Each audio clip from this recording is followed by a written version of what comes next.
Hi, Clarissa. I just want to say that I agreed with your response over the whole video. Just basically, I'm going to start with talking about how the negative video made me feel. Like you said, the key word is uncomfortableness. As counselors, especially with kids, if you don't make them feel comfortable, you're not going to get anything out of them. And really shutting them down is the main reason why they might be there to see you.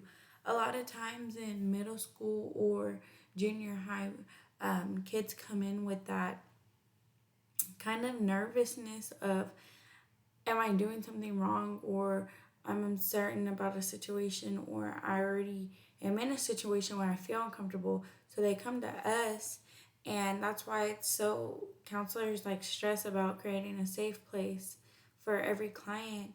And what the counselor did in this first video, cutting the client off and kind of dismissing her problems, is the number one thing we cannot do. We have to check ourselves about as counselors, because if we start dismissing problems just because that student is usually a grade A student, or they're captain of the debate club and captain of the soccer team, and they're such a great student on paper, that should have nothing tied in to do with when they step in your office and you are addressing or dealing with any situation that they have going on.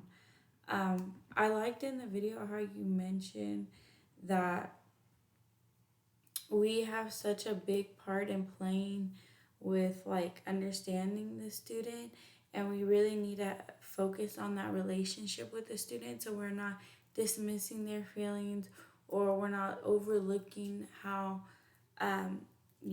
they're feeling inside about anything they do. And you said that it really depends on the connection with us and the student.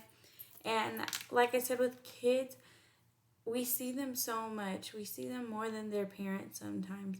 So making sure that our time is valued with them and that we're making an impact with their lives is crucial with how we start off that initial relationship.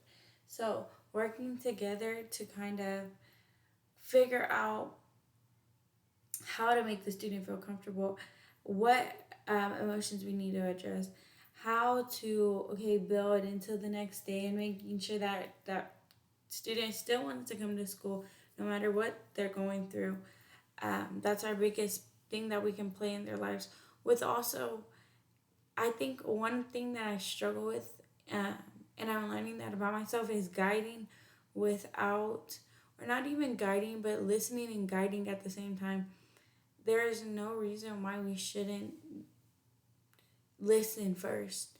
Listen first and understand. Listen, but guide them through their emotions and not guide them through their problem. I think that's a big thing that I'm starting to get.